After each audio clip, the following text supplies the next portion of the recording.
Salutations, personne de tout sexe, et bienvenue dans cette dernière session des cours du soir. Merci à tous et toutes d'être là. Donc, je salue un petit peu les quelques pseudos que je vois passer. Donc, bonsoir à Capitaine Poisson, à Créazèbre, à The Farx et à Koala Moustachu. Bonsoir. J'espère que tout le monde va bien. Donc, si jamais il y a des gens qui sont là pour la première fois, je vais refaire quelques petites explications de comment ça se passe par ici et ce sur quoi vous venez de débarquer. Alors, les cours du soir, le principe est très simple, vous allez découvrir des films, des courts-métrages plus exactement, que vous ne connaissez pas, à moins que vous ayez travaillé sur le film ou que vous ayez trouvé un moyen de vous le procurer avant. Mais de base, le principe, c'est que vous ne connaissez pas les films que vous allez voir, et vous allez les découvrir à l'aveugle, et vous aurez surtout l'occasion de discuter avec les réalisateurs des différents films qui passeront ce soir. Et je dis bien les réalisateurs, parce que ce soir, il n'y a que des réalisateurs. Ne me faites pas dire ce que je n'ai pas dit. Bref. Pour ce qui est de cette soirée, du coup, le principe est très simple. Vous allez être divisé en trois types de téléspectateurs. Donc vous avez les téléspectateurs comme ici qui s'affichent et qui sont en train de discuter sur le chat. Le principe pour ça, c'est qu'il faut avoir un compte Twitch. Alors c'est gratuit, mais c'est juste qu'il faut se connecter avec Facebook ou autre.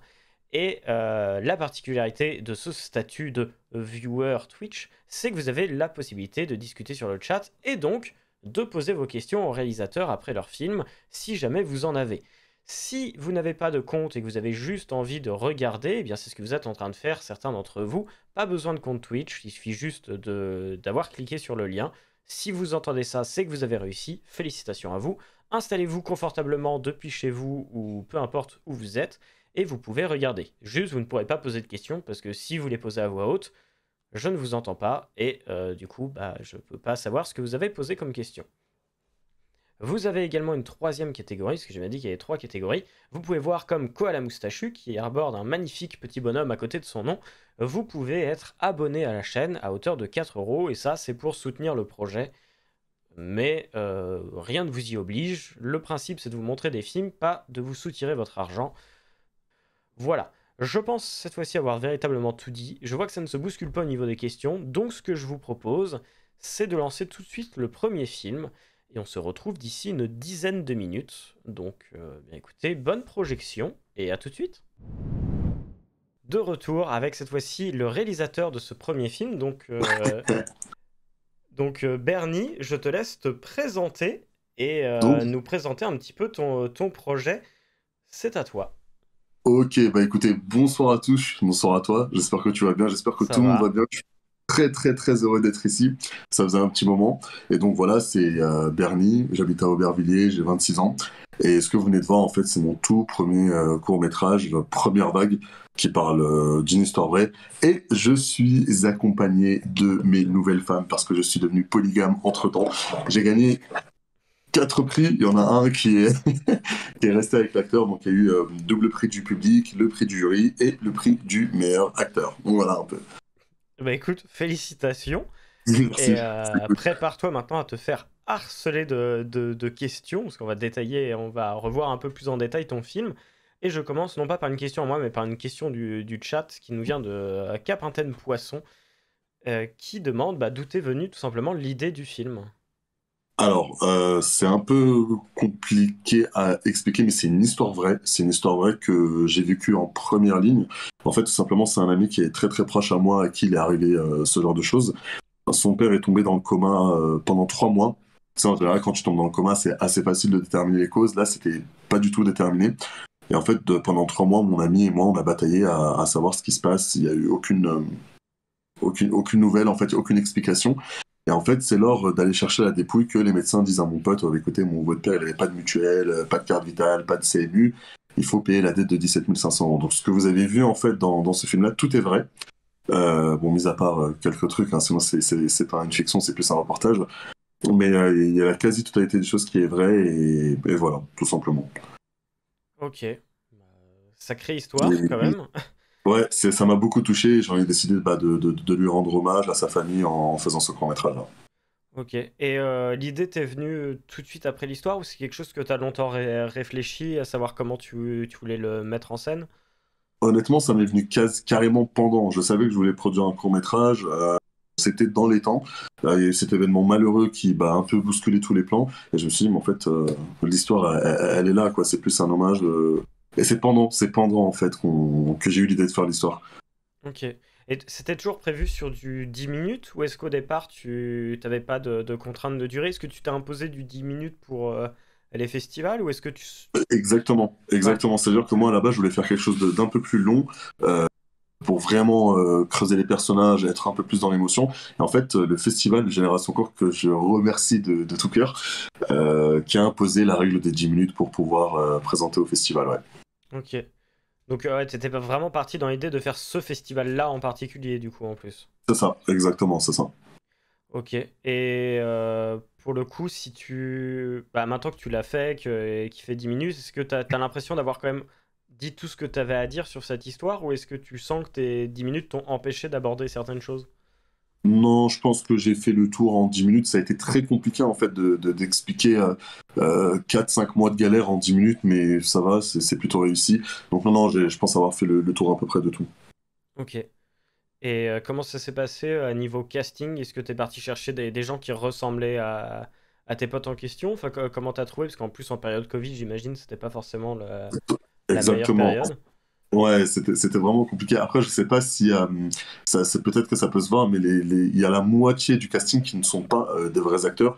J'ai tout simplement pris des gens de ma famille. Le médecin, c'est mon vrai frère qui est pharmacien dans la vraie vie, par exemple. Les autres, c'était plus pouvoir faire participer les amis. Il y a, on va dire, Ayman qui est arrivé uniquement 3 jours. Donc le personnage principal qui est venu uniquement 3 jours avant le tournage. Et franchement, il m'a sauvé mon film. Mais sinon, tous les autres, il y en a, c'est des acteurs, il y en a, c'est leur premier projet, et il y en a, c'est pas du tout des acteurs, en fait. Donc c'était un peu un mélange de tout. Et quand tu dis qu'il est arrivé, c'est toi qui as démarché pour essayer de chercher des gens ou c'est lui qui a entendu parler du projet quelque part et qui est venu en mode genre coucou, moi je sais jouer? Alors honnêtement, et je sais que c'est compliqué ça aussi, à la base, la personne à qui est arrivée cette histoire est lui-même acteur, et il devait jouer son propre rôle. Et Ouais, compliqué oui, vu, c'est vu vrai. le sujet, Ouais, ouais. c'est vraiment compliqué. Et en fait, au final, bon, avec le festival, il y a eu quelques problèmes et ils m'ont dit, bon, faut que tu cherches vraiment un autre acteur, sinon ça risque d'être un peu compliqué. Et j'ai demandé à Jacem, donc l'ami d'Ayman dans le film, je lui ai dit, prends le rôle. Il m'a dit, non, mais j'ai quelqu'un qui peut te sauver le film, et voilà. Et c'est comme ça qu'Ayman est arrivé, Ok, un peu au dernier moment, et je lui remercie beaucoup, gros big up à lui d'ailleurs, qui a gagné le prix du meilleur acteur. très bien. Bah attends, je regarde parce que j'ai plein de questions dans le chat. Bah, on va rester un peu sur le sujet de la durée par rapport au temps de tournage. Comment ça s'est passé de ton côté? Combien de temps de tournage pour ce film? Le temps de tournage a pris 3 jours. En fait, on a fait 3 jours complets. En fait, la production nous imposait, comme tous les tournages d'ailleurs, un horaire de 10 heures avec les pauses comprises. Donc en fait, on a enchaîné en 3 jours. En 3 jours, on a tout fait, sachant que la première séquence que vous avez vue, elle est dans le noir. Donc on a dû tourner à 4 heures du matin. On a fait attention à ne pas déranger les voisins, etc. Mais sinon, oui, c'est 10 mois de préparation pour 3 jours de tournage pour un rendu de 10 minutes. Ok, bah en tout cas c'était bien préparé, parce que dis-moi, enfin, il y a quand même pas mal de décors quand même, j'ai l'impression. Enfin, Ouais, je les ai pas comptés, c'est vrai que ouais. j'ai zappé, mais t'as de l'extérieur, t'as de l'intérieur, donc j'imagine que même au niveau de l'installation lumière et tout, ça prenait quand même un certain temps à chaque fois. Exactement. Et en fait, j'ai vraiment de la chance d'avoir une équipe mais formidable. Et je pense notamment à mon assistant réel qui est Elisa Spanivello, qui a tout fait, qui a vraiment tout calculé avec mon chef-op qui est super aussi, Théo Laridon. Et en fait, ça se voit pas, mais la plupart des séquences ont été tournées dans le même lieu, ou alors la chambre d'à côté. On est parti dans une entreprise qui nous a accueillis, on a tourné dans cette pièce, on a prélighté la pièce d'à côté, donc on a vite couru à côté. Mais en général, la maison juste en bas, c'est la même cour. En fait, les lieux sont vraiment très très proches, et c'est pour ça qu'on a réussi à faire ce défi de rentrer à peu près 6 décors, je pense, en 3 jours. Ok. Puis en plus, bah, tu disais que c'était ton premier film, qu'est-ce que ça fait, toi, en tant que réalisateur, qu'est-ce que ça te faisait de faire ce projet en 3 jours? Enfin, C'était magnifique, c'était le rush, beaucoup de stress pour rien, des problèmes pendant le tournage, on courait à droite, à gauche, on me disait non, toi t'es juste réel, concentre-toi sur la direction artistique. Moi je pouvais pas m'empêcher d'aller voir à droite, à gauche ce qui se passe, ce qui se dit, mais ça a été beaucoup de galères, mais que beaucoup de bonheur aussi en fait finalement avec un peu à la fin. très bien. Bah, en tout cas, je vois que ton sujet fait discuter, parce que les questions s'enchaînent. Pour ce qui est, j'ai une question de Johanna qui demande si tu as eu recours à la post-synchro pour ton film. Parce La- qu'elle avait eu l'impression qu'il y avait eu des petits moments avec de la post-synchronisation, donc des voix refaites après le tournage. Alors, non. En fait, ce qu'il faut savoir, c'est que j'ai eu beaucoup de galères de son sur le film, Mhm. notamment. Ah, pardon, ça a coupé juste après ton notamment. J'avais plus de son. Ouais, j'ai quelqu'un qui s'amuse à marceler, à m'appeler. Pas de souci. En fait, tout simplement, j'ai eu beaucoup de problèmes de son en extérieur parce qu'on était à côté d'une gare avec Mhm. les avions qui passent. Il y avait les voisins qui faisaient la fête, il y avait des jeunes qui jouaient à la moto. Il y a eu beaucoup, beaucoup de problèmes. Et c'est là, en fait, j'ai eu énormément de chance. Les personnes qui ont taffé mon son, c'est des élèves de l'école Louis Lumière, qui est considérée l'une comme des meilleures écoles du son dans le cinéma. Ça, c'est à propos des dialogues, donc il n'y a pas eu de fait de post-synchron. Par contre, la majorité des sons que vous avez entendus dans le court-métrage, effectivement, sont des faux sons, donc on a eu recours à une banque de sons. Le train, le personnel hospitalier, la bande de jeunes qui jouent à côté, tout ça n'a pas existé, effectivement, c'est des choses qu'on a rajoutées par la suite au montage son. Ok, et c'est peut-être ça du coup qui a donné cette impression à Johanna d'avoir du coup ces C'est sons. ça, on est parti un peu loin, il y a même au début, il y a un grésillement, là. On est parti prendre le son d'un frigo seul pour le mettre, pour faire vraiment appartement, ouais, il y a beaucoup de post-synchro du coup. Ok. Et j'ai également Chalex Dark et qui demande en tant que premier film comment ça s'est passé un petit peu avec ton équipe technique et est-ce que tu avais déjà de l'expérience un minimum? Alors, moi, en fait, j'ai beaucoup d'expérience, on va dire, dans le côté filmmaker un peu qui prend voilà, son DSLR, qui sort filmer les gens. Donc, on a réussi rapidement à pouvoir s'entendre, contrairement à d'autres personnes qui connaissent rien du tout. Et avec l'équipe technique, non, ça s'est très, très bien passé. J'étais vraiment aux petits soins pour tout le monde. En fait, voilà, enfin, je sais pas comment expliquer ça. J'étais vraiment au petit soin avec tout le monde, avec les techniciens, ça s'est bien passé. J'envoyais vraiment des mails de remerciements à tout le monde et les gens me disaient non mais t'inquiète, on se verra le jour J et tout. J'ai pas spécialement été très compliqué. J'ai fait confiance à mon chef-op, c'est mon chef-op qui m'a vraiment trouvé toutes les personnes avec qui il a l'habitude de travailler et de ce côté-là, il n'y a pas eu de problème. Ok. Et d'ailleurs, au niveau de. Bah, on va rester un peu sur le côté technique. Ouais. Au niveau du 2.35, c'était un format que tu avais prévu toi dès le départ, ce format d'image, ou est-ce que c'est ton chef-op qui te l'a proposé? Est-ce que ça s'est vu au montage? Enfin, comment tu as pensé ton format d'image? Non, c'est exactement comme ça que je le voulais. Après, je m'y connais pas totalement, donc je vais expliquer avec mes mots. Ouais, je Mhm. veux un truc qui ressemble à ça, etc. Et donc il est parti avec moi au montage, à l'étalonnage, et effectivement, sur le coup, il m'a bien accompagné, ouais. Ok. Et pour pareil, au niveau de l'étalonnage, vous l'avez fait à deux. Est-ce que toi, tu avais déjà des idées précises de certaines scènes, de signification que... Franchement, pas du tout. Moi, quand on est allé à l'étalonnage, bon, t'as déjà le monteur qui te rend une version un peu brute de à quoi ça va Hmm. ressembler au final, en enlevant le flat. Et quand on est chez l'étalonneur, j'ai découvert en fait un métier. Moi, tu sais, quand je suis sur l'étalonneur, sur Première Pro, on fait la combat ouais, et ça s'arrête Oui. là. Le mec, il avait des platines, des trucs et tout. Et je les ai laissés discuter en fait, le chef-op et l'étalonneur entre eux. Moi, j'étais derrière sur un canapé, je regardais le visuel et c'était top, c'était une super expérience. Ouais. Ok. Et bah, très bien. Qu'est-ce que je peux prendre de plus?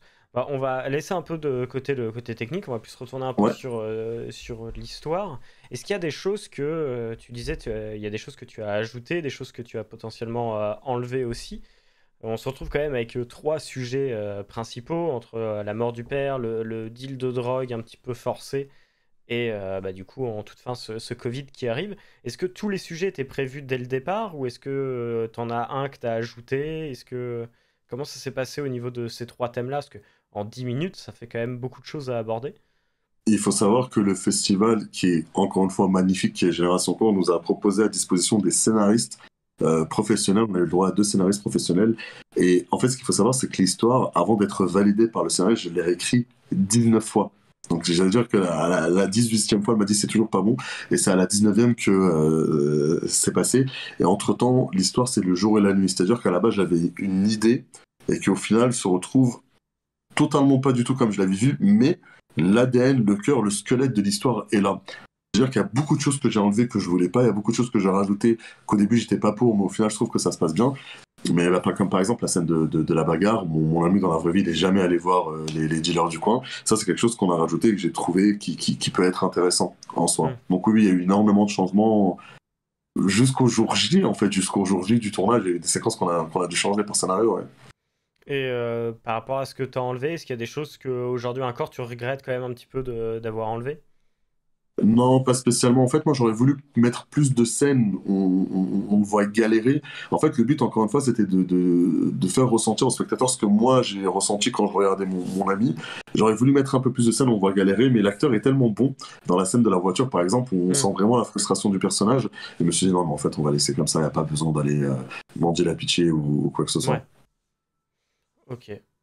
Et alors, je vois qu'il y a une question qui revient pour la deuxième fois dans le chat, donc je vais quand même Ouais. te la poser, même si je comptais te la poser un petit peu plus tard. Est-ce que est-ce que, il y a quelque chose que tu as appris grâce à ce projet et dont tu es particulièrement fier? Et est-ce qu'à l'inverse, il y a des choses que tu aurais aimé pouvoir changer maintenant que ton film il est fini? Euh, oui, j'ai appris beaucoup de choses en fait. C'est-à-dire que c'est la première fois de ma vie que je me retrouvais face à des gens qui sont assez compétents. Il y avait toute une équipe de 40 personnes à gérer. Fallait voir un peu ce que je voulais, ce que je voulais pas. Ça m'a beaucoup appris à communiquer avec les gens, à savoir parler, à savoir, moi encore une fois, avec mon vocabulaire très faible, de leur expliquer l'idée que je voulais. Mais sinon, à part ça, vraiment, je regrette absolument rien. Tout s'est très très bien passé. Je suis très très fier du résultat encore une fois. Ok.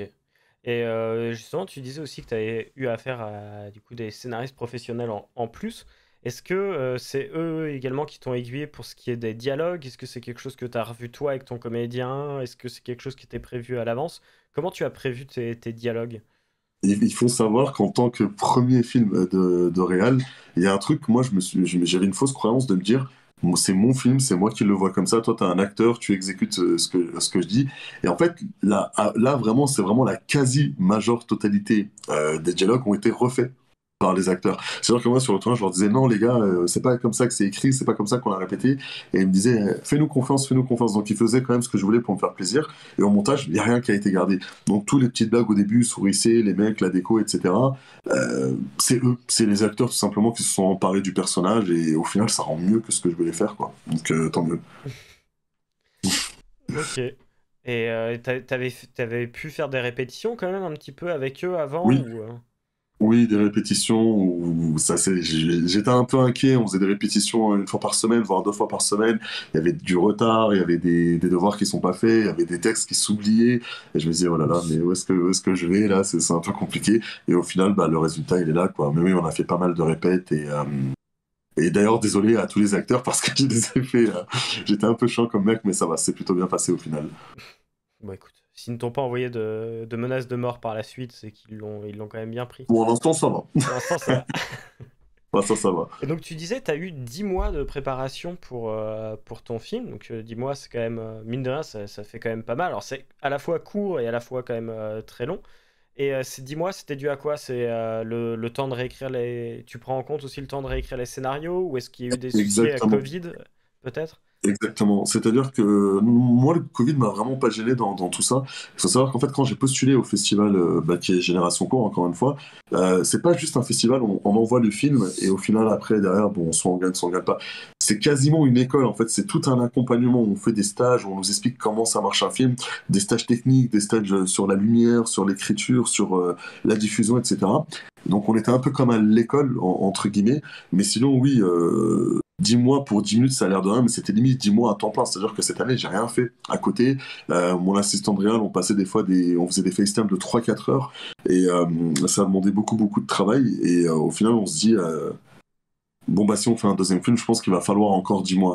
On se rend pas forcément compte de la Hmm. force que ça demande derrière, mais ouais, c'était assez long, ouais. Ok. Et du coup, tu as eu 10 mois de pré-production. Et pour ce qui est de la post-prod, ça a pris combien de temps à peu près? Très rapide. La post-production, je pense que une semaine après, la V1 elle était faite. Donc la V1 c'est la première version pour ceux qui savent pas. On se met d'accord un peu sur le squelette de ce que ça donne. La V1 elle a été faite une semaine après. 2 semaines maximum, ouais, 2 semaines après, on avait vraiment fini le rendu. Le mixage a été enchaîné, l'étalonnage a été enchaîné. Je pense qu'elle est en un mois, ouais, un mois et demi maximum, j'avais déjà tout fini et c'était prêt à poster, quoi. Ok. Ça allait assez vite la post-production. Bah, tant mieux, hein, parce que Ouais, entre ceux qui, ouais, des fois, ont des galères de un an et quelques pour la post-production, un ouais, mois, tu t'en tires il vite. y en a beaucoup, ouais.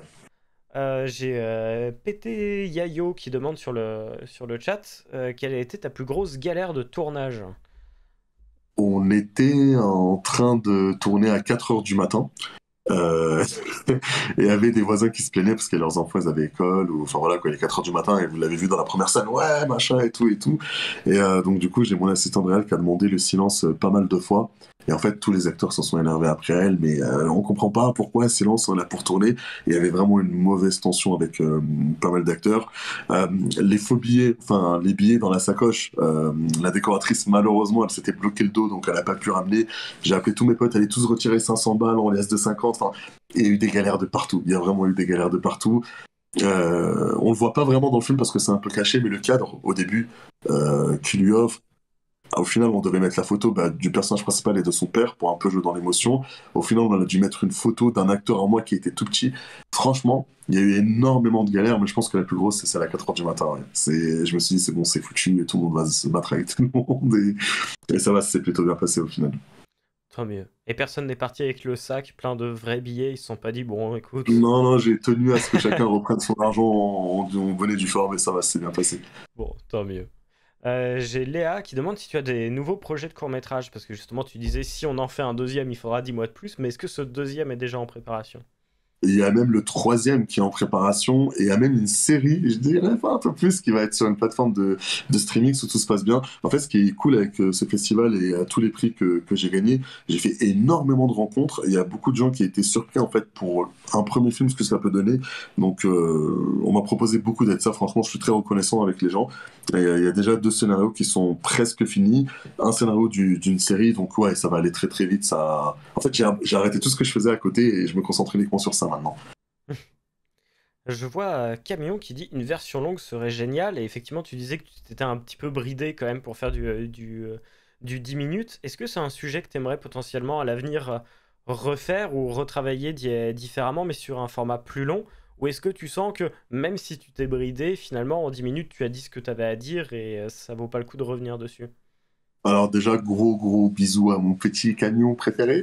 Et en fait, non, je pense que ça serait bien de faire carrément une version longue parce qu'au final, le message, c'est plus... pour moi, comment je vois mon film, c'est un passage de la vie. Quand on est jeune, on est tous obligés de passer par des désillusions. Et en fait, le message du film, c'est tenez bon, on est tous en train de connaître ça. Donc ça serait vraiment cool ouais, qu'on fasse une version longue. Peut-être pas sur le même sujet du Covid, mais peut-être sur autre chose. Donc ouais, franchement, ça pourrait être super intéressant. C'est pas prévu, mais ça pourrait être super intéressant. Ouais. En gros, ouais, t'aimerais refaire un film mais qui se concentre surtout sur un petit peu l'aspect enfin, un petit peu suggéré de ton film qui est bah des fois t'enchaînes les merdes et ça fait C'est partie de la ça. vie quoi. C'est exactement ça. Bon, je spoil pas les autres projets qui vont venir, mais ça ressemble pas à ce que vous venez de voir, mais ça ressemble un tout petit peu dans le sens où je me sens pas spécialement intéressé à faire des films d'amour ou des films comédie ou alors c'est très bien, hein, peut-être que j'en Mhm. ferai un jour, mais pour l'instant, moi je pense que le cinéma c'est ça qui est juste fabuleux, c'est qu'on peut en fait transmettre des émotions, mettre en lumière certaines choses et de jouer sur cette espèce de frustration qu'on peut libérer aux gens en fait, de faire passer des messages. Je pense que je vais plus rester sur ça pour l'instant en tout cas. Ok. Et donc là, tu as eu la chance et le mérite de gagner quelques prix avec ton film. Est-ce que il a fait le tour un peu dans d'autres festivals aussi ou pas du tout? Officiellement, depuis 2 jours, je l'ai envoyé aux États-Unis, je l'ai envoyé, je sais plus où, en France, à Paris également. En fait, j'ai découvert ça il y a vraiment pas longtemps. Moi, je pensais que c'était vraiment une grosse galère. Bon, encore une fois, je suis tout jeune dans le milieu, d'envoyer son film à des festivals, etc. En fait, j'ai vu qu'il y a des plateformes où on inscrit son film, un simple lien Vimeo ou YouTube suffit, et après, eux, on paye un service qui, derrière, eux, prennent en fait le film et l'envoient. Et donc là, le film, il a été envoyé dans 6 festivals, je crois, si je dis pas de bêtises. Donc voilà, on verra ce que ça va donner en espérant que ça se passe bien, quoi. Ok. Bah écoute, bon courage là-dessus. On en Mm. arrive donc à des questions que j'aime bien poser, même si en soi, tu y as déjà un petit peu répondu, mais on va se focaliser vraiment à fond là-dessus. Et tu vas me dire, selon toi, si tu avais une seule chose à me dire de ton propre ressenti, quelle est la chose dont tu es le plus fier par rapport à ton film? L'avoir fait. Franchement, l'avoir fait. En général, les gens ils disent ouais, j'ai commencé avec rien. Moi, j'ai commencé du moins que rien.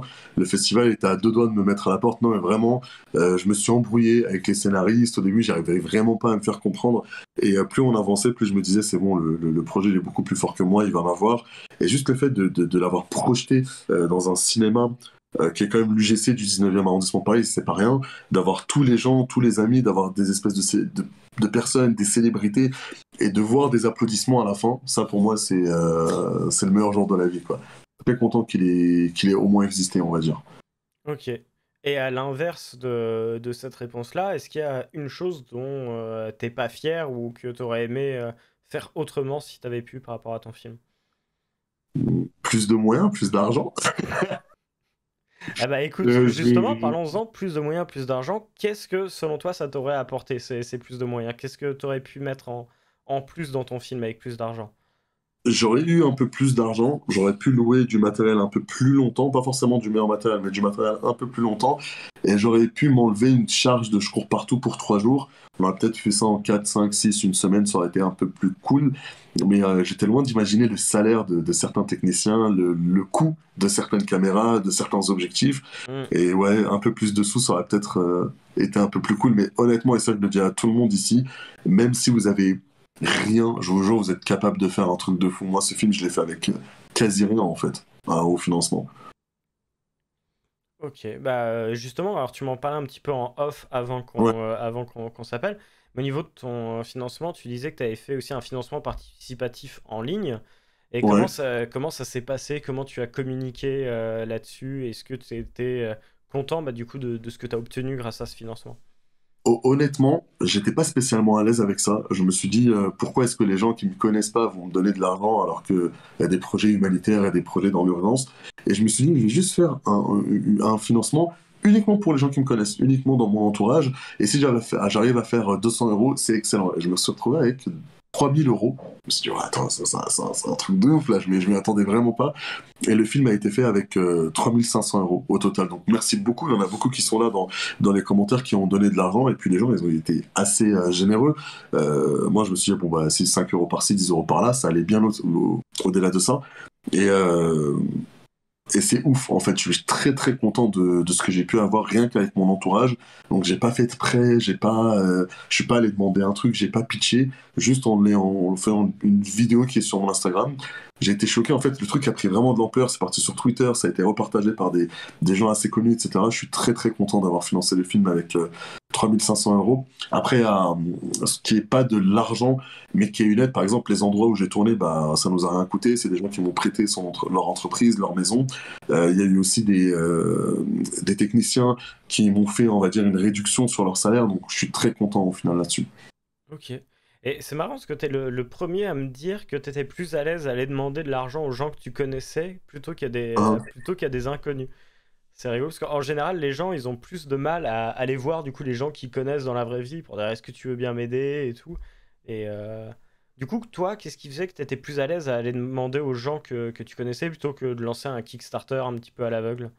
Bah, disons qu'en fait, j'avais pas spécialement cette image de moi en train de mendier quelque chose ou demander quelque Hmm. chose. C'est un projet participatif, c'est un film qui appartient à tout le monde. Et en fait, tout simplement, les gens, quand ils me donnaient de l'argent, ça allait pas dans ma poche. J'allais pas manger des kebabs avec, si j'aurais kiffé. C'est de l'argent en fait qui va tout simplement aller pour financer des choses, louer du matériel, payer des prestataires. Donc au final, j'avais pas de gêne à demander aux gens que je connaissais, en tout cas. Parce que tout simplement, j'estime que pour les gens que je ne connais pas, j'aurais pu le faire, hein. Mais, euh, mais voilà, je me sentais pas spécialement prêt. Bah, pas de souci. Bah, en tout cas, merci d'avoir répondu à toutes ces questions. Puis j'espère que bientôt on verra le second et le troisième film et la série. Ah, plaisir. Ouais, bah ouais, bah, j'espère bien. En tout cas, merci à toi de m'avoir accueilli et surtout, c'est super le projet que tu fais. Bah, Et merci beaucoup. j'espère que ça va prendre un peu plus d'ampleur, vraiment. Bah, merci à toi. Et puis, bah, en tout cas, n'hésite pas à continuer à communiquer sur ce que tu fais. Et puis, si un jour tu as besoin de renvoyer d'autres films, vraiment, n'hésite pas. Et j'espère toujours Aucun être là. souci. Et pareil pour tout le monde, si vous avez besoin de quoi que ce soit, si je peux aider n'importe qui, bah écoutez, je suis là, il y a mon Instagram et n'hésitez pas, en tout cas, on est ensemble. Voilà, effectivement, juste ici, hop là, ouais, juste ici, vous pouvez voir, il y a le lien de l'Instagram si jamais vous voulez discuter avec Bernie. Ah, et des gens qui arrivent maintenant. Navré, vous arrivez un peu tard. Le film vient de se terminer. Ouais, bon, il y aura Voilà, une rediff de toute façon pour c'est les ça. questions-réponses. Bah, en tout cas, Nickel. merci beaucoup d'avoir été là et d'avoir pris le temps de répondre à toutes les questions. Merci à toi, J'espère merci te pour revoir l'invitation. bientôt. Et puis, Bah, avec grand bah, plaisir. bonne continuation pour ton film. Merci, nickel, c'est cool. Merci beaucoup. Pas de soucis. Salut. À plus tard. Nous venons donc d'assister à ce second film et je vais maintenant laisser la parole au réalisateur de ce dernier. Donc Andreas, n'hésite pas à te présenter, à nous présenter un petit peu ton projet. Alors bah du coup moi je m'appelle Andreas Montero, je suis comédien de base et j'ai lancé avec des amis il y a un bon moment maintenant, ça devait être en 2015, une association pour monter des courts-métrages parce qu'il n'y avait pas grand-chose dans la région, je viens de Clermont-Ferrand, donc en Auvergne. Il n'y avait pas grand-chose qui se faisait en termes de courts-métrages dans lesquels on pouvait travailler. En plus on était bien jeunes à l'époque, on était mineurs. Du coup on a lancé une asso et avec laquelle on a fait plusieurs courts-métrages en connaissant rien de base et en apprenant au fur et à mesure, en allant dans les études qui vont bien après. Et on a commencé à sortir du coup des courts-métrages de plus en plus complets, de plus en plus complexes aussi, pour arriver aujourd'hui à des courts-métrages et à une volonté aussi de chaque personne de l'association de rentrer dans le monde professionnel et de travailler au niveau pro aujourd'hui. Ok, bah écoute, très belle introduction. Et donc maintenant, t'es toujours sur Clermont ou t'es monté en région parisienne? Parce que si je ne m'abuse, tu joues notamment dans la série Mental maintenant. Oui, tout à fait. J'ai joué dans la saison 2 de la série Mental qui s'est tournée à Clermont-Ferrand. D'accord, ok. Ok, pas besoin Après, de trop bouger. c'est ça. J'aime beaucoup ma région. J'hésite pas à bouger pour aller tourner, que ça soit sur Lyon, sur Paris ou là où les projets se font en fait. Mais je trouve qu'il y a vraiment une carte à jouer en région et surtout en région Auvergne. Il y a de plus en plus de choses qui se font et de plus en plus de tournages aussi. Donc j'en profite un peu. Il y a un côté un peu chauvin de la région. Bah, c'est là qu'a été tourné notamment le prochain Astérix aussi. Il a été tourné en Auvergne, il me semble. Oui, oui, Ce qui a créé tout pas à mal fait. de soucis sur certaines choses, mais ça c'est une autre histoire et c'est plus problème de déplacement qu'autre chose. Mais oui, non, c'est vrai que c'est une belle région et puis en plus ça vous permet, bah, comme on le voit dans ton film, d'avoir des décors qui sont quand même un peu mieux et moins revus que des rues parisiennes, quoi, on va dire. Oui, c'est sûr que là, sur celui-là, on n'avait pas trop de rue parisienne. Et donc, alors, beaucoup de mes questions vont notamment découler de ce sujet-là que tu m'as envoyé aussi, parce que à chaque fois je demande des petites informations aussi sur les films qu'on m'envoie avant. Et notamment une info qui a retenu mon attention, parce que j'ai vu le film avant d'avoir cette info, c'est tu disais que vous avez fait ce film avec 200 euros. Ouais. Et Ouais, donc il va falloir que ouais. tu m'expliques au niveau des décors, des costumes, de tout ça. On va revenir un peu en détail dessus. Mais je veux bien du coup que tu reviennes un peu sur tout ça, notamment bah, alors, le château, j'imagine que c'est quelque chose qui a été prêté un peu par la commune. Le château, c'était par la propriétaire du château. Mhm. On est allé rencontrer différents châteaux dans la région, on manque pas de ça. Et au final, on a visité beaucoup de châteaux et il y a une personne qui nous a dit Banco, venez tourner. On a fait 2 jours de tournage au château, on a tourné l'intégralité du court-métrage. Pour 200 euros, les costumes, pareil, on les a eu, c'était un prêt d'une compagnie de théâtre qui s'appelle la Compagnie DF qui nous a prêté des costumes, des locales de costumes incroyables et qui nous a dit allez, servez-vous, faites-vous plaisir et on a pu prendre un peu tout ce qu'on voulait pour faire le film comme on le souhaitait. Ok, bah super. Et les costumes, alors du coup tu disais que ça avait été, enfin t'avais eu accès à tout, à cette montagne de costumes, et c'est toi qui derrière, enfin avec ta costumière et ton équipe qui avait choisi des costumes là-dedans, ou est-ce que vous avez également retravaillé des costumes existants? On avait une équipe très réduite, on n'avait pas de costumière sur le projet. C'est Maxime, du coup, qui était mon premier assistant réalisateur et qui m'a été aussi au scénario, co-scénariste avec moi, avec qui on a choisi du coup les costumes dans toute cette banque de données de costumes. Et on s'est fait de longs après-midi d'essayer de trouver les tenues qui correspondraient à tel ou tel personnage, de jouer avec des éléments qui sont pas des éléments d'habits de base, avec des bouts de tissu. vu que le court-métrage parle quand même d'un empereur qui aime bien s'habiller, qui aime les tenues extravagantes, on s'est amusé aussi à apporter des tenues aux personnages, notamment aux gardes qui se retrouvent avec une sorte de cotte de maille qui est en petit, comme en tulle. On trouvait ça original et drôle d'aller dans ce concept-là. Ok. Puis en plus, là, ce soir, on le diffuse, j'ai envie de dire, au bon moment avec ce qui se passe en Corée du Nord actuellement. Je sais pas si tu as suivi cette news, mais Pas du tout. justement, Kim Jong-un s'est fait faire un costume en cuir et il a par la suite interdit toute personne en Corée du Nord de porter du cuir, histoire d'être le seul à le porter.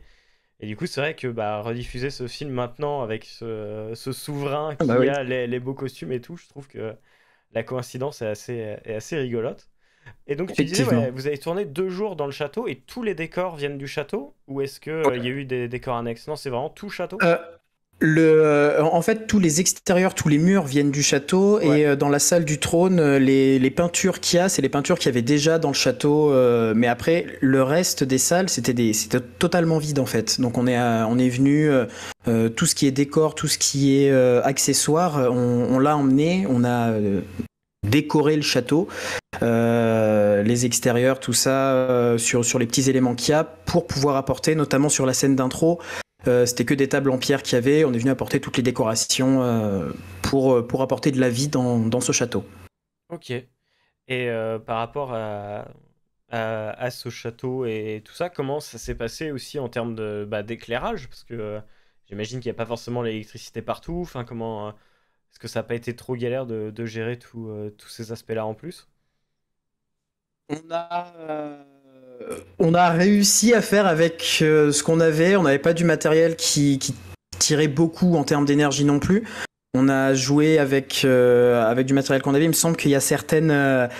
il y a Alex, le chef op, qui est présent dans le chat. Qui n'hésite pas à répondre à l'écrit, au pire, je lirai. Il me semble qu'on a utilisé des spots de chantier, si je dis pas de bêtises. C'est les gros spots où il y a deux gros trucs de lumière qui envoient pleine balle pour notamment mettre derrière sur les extérieurs pour illuminer la fenêtre de derrière l'empereur. Et après, j'ai pas le souvenir d'avoir eu des gros problèmes au niveau lumière, en tout cas au niveau électricité. Ok, écoute, on reviendra dessus en fonction de ce que nous dit Alex, dans ce cas. Si Alex a plus de mémoire que moi à ce niveau-là, c'est possible. Oui, parce que c'est vrai que, contrairement au film qu'on a vu tout à l'heure, c'est un projet qui date un petit peu plus, parce que c'est 2017, du coup, sorti. Ouais. Et tournage, c'est fin 2016 ou c'est 2017 aussi Non, on l'a tourné en printemps 2017 et on l'a sorti en Noël 2017. Ok. Ouais. Très bien. Ouais, ça a été... Ouais. Et au niveau des... Alors, moi, il y a une scène, je sais pas pourquoi je garde celle-ci en tête en particulier, mais il y a un gros plan sur l'empereur et il y a son étoffe, enfin, pas son étoffe, mais je perds mes mots, son trône qui est derrière, et il y a vraiment une séparation, d'un côté le rouge, d'un côté le blanc. Est-ce que ces deux couleurs qui ont été choisies pour une raison particulière, ou est-ce que juste ça rendait beau à l'image et le tissu collait bien? Faut dire que on cherchait un trône quand on était avec Maxime dans notre recherche de décors, d'accessoires, et on cherchait un trône pour cet empereur parce qu'il n'y avait rien. Et en fait, on a trouvé, c'est mon oncle et ma tante qui m'ont dégoté un fauteuil Emmanuel. Dont on voit un peu la forme dans le court-métrage, donc qui est un fauteuil en osier qui faisait un bruit pas possible, et on s'est dit on peut pas le laisser comme ça, il faut qu'on essaie de le camoufler un peu pour que ça fasse trône. Donc on a trouvé les tissus qui pouvaient aller, et on s'est dit il faut des couleurs qui fassent un peu royal, un peu noble. Et le rouge et le blanc, ça a été ce qui nous ressortait le mieux aussi pour montrer un peu ce personnage-là qui est exubérant, qui est quand même un personnage de richesse, un personnage de contrôle. Ok. En tout cas, ça rend plutôt bien. Et on se retrouve du coup face à une adaptation d'un conte. Est-ce que tu peux revenir un petit peu sur le travail d'adaptation déjà? Est-ce que vous avez dû demander des droits, ou est-ce que c'était déjà tombé dans le droit public? Non, c'est dans le domaine public. Donc là, à ce niveau-là, on était tranquille. Et après... moi, j'aime beaucoup, j'aime un amour particulier pour l'adaptation. Le tout premier court-métrage que j'ai fait, c'était une adaptation de Dino Buzzati, du Veston ensorcelé. J'aime l'idée de réécrire en fait quelque chose que j'ai pu lire à un moment et d'y apporter, je sais pas, d'y apporter mon regard, d'y apporter une autre touche. On a beaucoup joué notamment sur les jeux de mots, sur apporter un truc qu'il n'y a pas dans le conte original.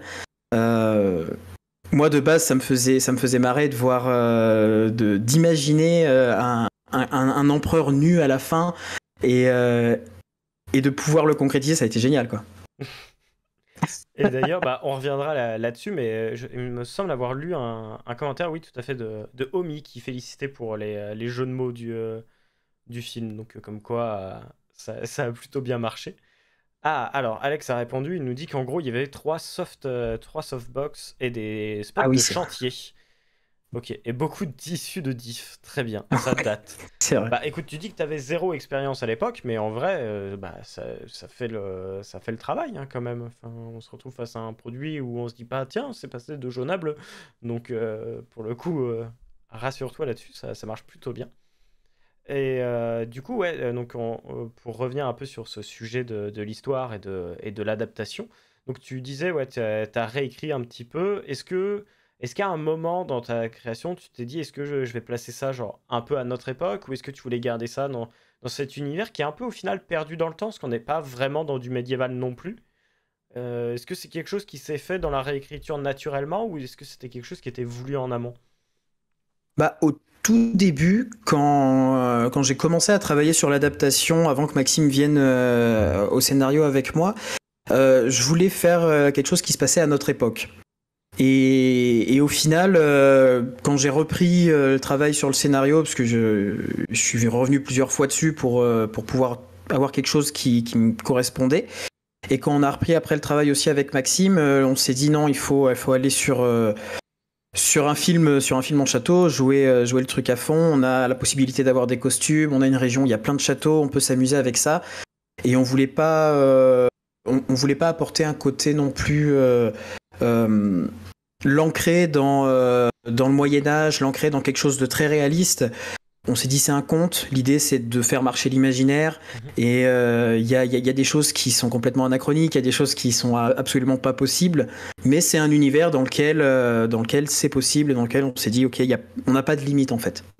Ok. Bah tiens, t'as Alex, il dit que c'est du médiéval fantasy théâtral. Ouais, carrément, ouais. Ok. Et pour ce qui est des musiques, pour le coup, comment ça s'est passé? Donc, on voit que ça a été une création originale. Est-ce que ça a été prévu en amont du film? Est-ce que ça a été fait une fois que les images avaient déjà été tournées? Comment vous vous êtes organisé sur cette musique? Quelles étaient un peu les directives?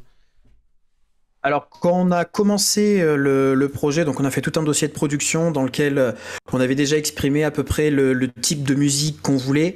Et après, ça a été Paul Constant qui, du coup, gérait le son sur l'entièreté du tournage et qui s'est occupé de créer toutes les musiques, de les enregistrer et de les faire. Et il les a fait après coup, une fois que les images étaient faites. Et c'était un gros travail. Il est très, très consciencieux dans son travail au niveau du son et au niveau de la musique.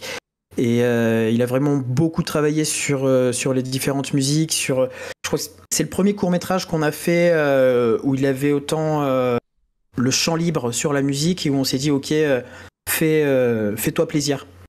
Et fais vraiment. Il a pu mettre tous les instruments qu'il voulait, vraiment travailler chaque sonorité, chaque couleur des morceaux. On a joué avec les leitmotifs des personnages, que ça soit les deux brigands, l'empereur. On a vraiment essayé de créer tout un univers musical.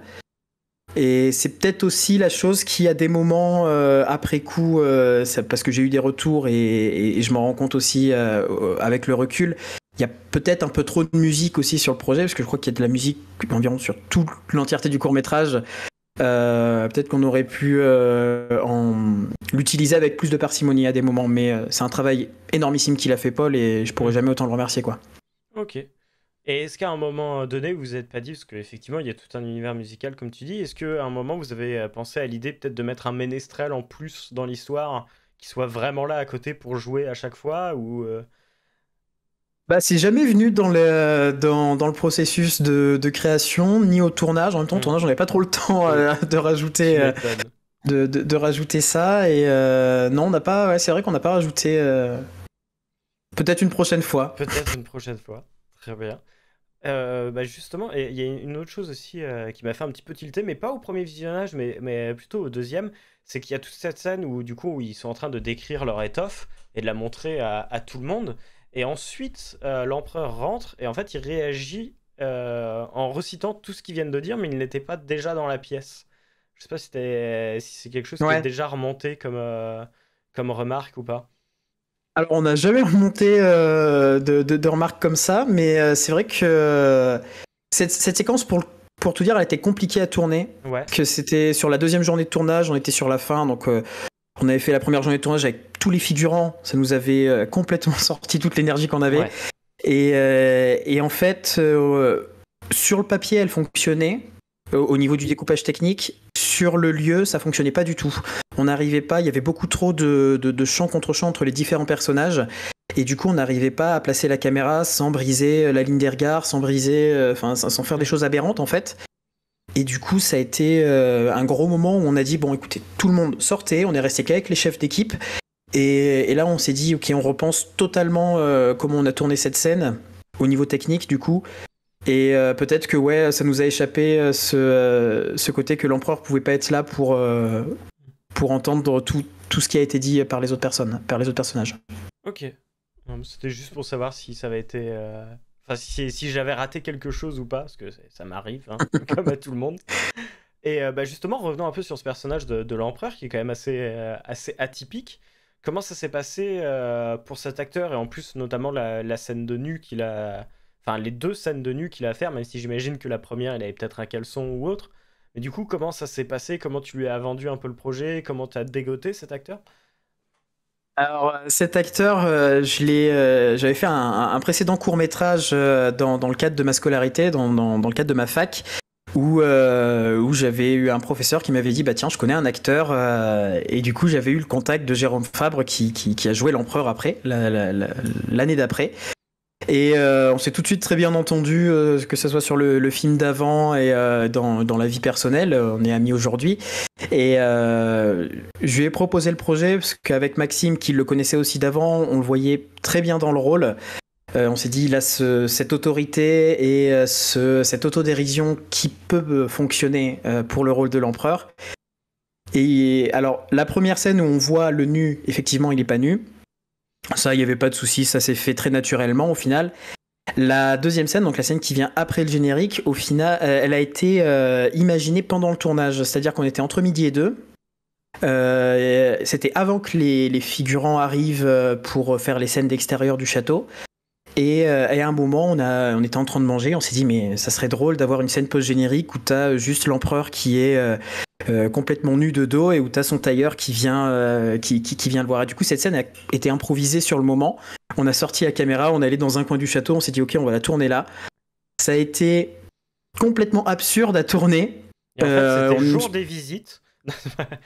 Non, mais le château, il y avait des visites,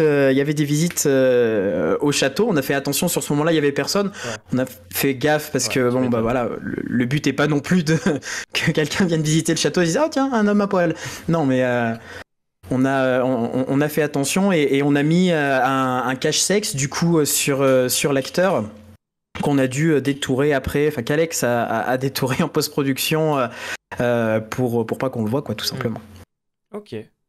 Ça devait être assez particulier quand même à tourner.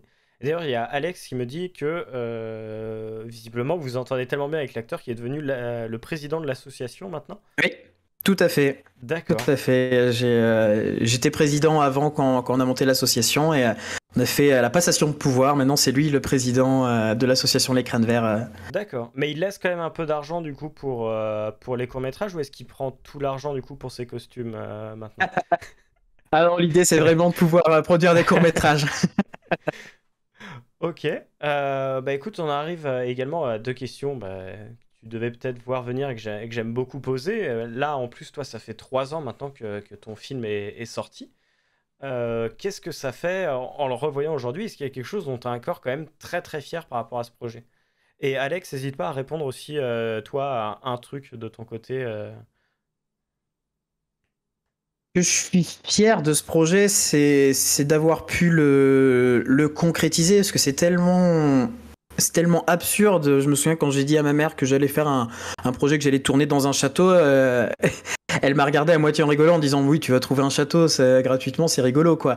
Et au final, on a réussi à le trouver, on a réussi à monter ce projet. On était, je sais pas moi, une quinzaine sur le tournage et on a fait ça en 2 jours avec 200 €. Enfin, il y avait rien pour que ce projet il fonctionne, si ce n'est la bonne volonté.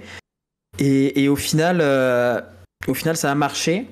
Le projet, on a pu l'envoyer un peu en festival, on a pu faire des projections. Ça a été le projet avec lequel on a fait la première projection au cinéma.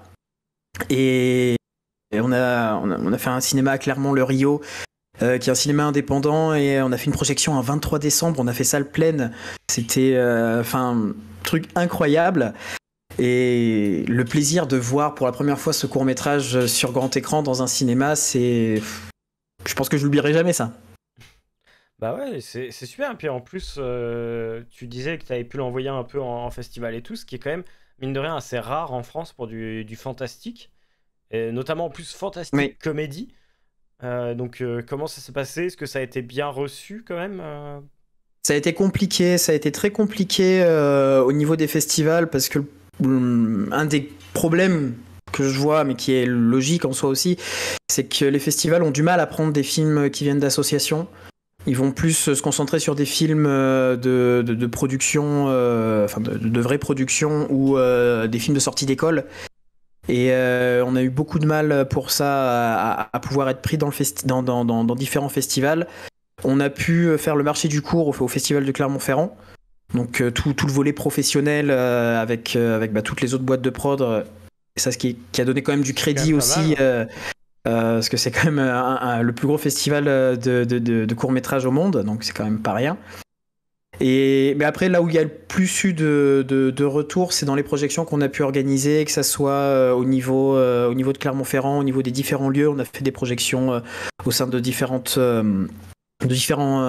événements qui ont été à chaque fois très bien reçus, et c'est ça qui pour nous est le plus important. Ok, bah tant mieux, parce qu'en tout cas, le rendu marche bien. Et puis c'est bien de voir des films comme ça qui tournent un peu, je trouve. Et du coup, à l'inverse de la question que je t'ai posée avant, est-ce qu'il y a quelque chose qui, aujourd'hui, 3 ans après, tu dis, bah j'aime pas trop, ou alors j'aurais aimé le faire différemment? Il y a tellement de choses, plus je le revois, à l'époque je faisais aussi le montage des films, donc les images je les connais par cœur et je connais tous les défauts. Et du coup, plus je le revois, plus je me dis, il y a ça, il y a ça. Là, ça faisait un moment que je l'avais pas revu, donc j'ai repris du plaisir à le regarder aussi, plus avec le côté un peu nostalgique. Pour moi, c'est les musiques qui sont encore trop présentes. Et ouais, j'aurais aimé pouvoir le faire aujourd'hui avec l'expérience que j'ai acquise aussi, et que toute l'équipe a acquise aujourd'hui, et avec un peu plus de matériel. Mm. Et est-ce que justement, c'est un truc que tu dis que tu aimerais bien refaire, alors pas forcément avec ce court-métrage-là, mais repartir sur, allez, on reprend les mêmes équipes, on reprend de nouveau un truc un peu médiéval et tout, et on se refait un film maintenant en voyant ce qu'on peut faire avec ce qu'on a appris, quoi. On travaille toujours à peu près avec, je travaille toujours à peu près avec la même équipe, hein. C'est toujours le même noyau, que ça soit même au niveau des comédiens. On essaie d'en prendre un peu de partout, mais on garde toujours un noyau de base, parce qu'on aime travailler ensemble et on est une bande de potes avant tout. Et ouais, quelque part, moi j'ai toujours cette envie de pouvoir continuer à adapter des contes, et justement à mélanger des contes, et à continuer à reprendre les personnages qu'on a pu voir dans la nouvelle étoffe de l'Empereur, pour les confronter à d'autres contes, et vraiment faire un mélange, une sorte de grand univers de contes au sein d'un gros court-métrage, quoi. Le MCU, mais des contes. C'est ça, le MCU des contes d'Andersen et Grimm, ça serait génial. Ok. Alors, je vois une question qui revient, et c'est bien parce que j'allais te poser aussi la question. Donc, c'est le loup qui demande, bah, comment ça s'est passé pour ton générique de fin. Parce que c'est vrai que tu as un générique de fin qui est très beau, qui est animé avec des dessins. Alors, déjà, d'où est venue l'idée, et ensuite, bah, qu'est-ce que vous vouliez faire avec ce générique? L'idée du générique de fin, je crois que ça nous est venu en zappant. On est dû tomber sur le générique de Desperate Housewives. Mhm. générique de début qui a Oui, ce côté aussi effectivement, avec très la pomme, effectivement. voilà. Et du coup, on s'est un peu inspiré de ça et on s'est dit, voilà, comme on avait une scène post-générique, on voulait un générique à la manière des films du MCU qui ont des génériques très travaillés, très graphiques. Et on s'est dit, ok, on va travailler un générique. On a du coup Rémi Chalon et Alex Chat travaillé sur ce générique-là. Et l'idée, c'était de pouvoir mettre en valeur chaque personnage, chaque acteur pour ce générique et de continuer un peu dans cet univers du conte, quoi. De se rapprocher de l'écrit. On a beaucoup de dessins, on a beaucoup de 2D et de finir sur la nouvelle étoffe de l'empereur et avec toute la musique et tout et la scène post-générique sur ce fessier flouté sur Twitch, mais non flouté en général. C'est ça. Si vous voulez apprécier ce beau fessier, ça se passe sur YouTube. Il y aura les liens dans la rediffusion. Ok. Bah écoute, moi j'ai fait à peu près le tour des grandes questions que j'avais de mon côté. À la limite, la question que je peux te poser en plus, c'est au niveau de la durée de ton film. Est-ce que c'est une durée qui était voulue dès le départ, histoire de rester près des 15 minutes? Ou est-ce que tu es parti sur l'écriture et puis tu t'es dit, bah on verra, si ça fait 20, ça fait 20, si ça fait 10, ça fait 10? On arrive à peu près à distinguer au niveau quand on a le scénario, le dossier de prod et à peu près toutes les intentions, on arrive à peu près à distinguer combien de temps va durer le projet, le court-métrage.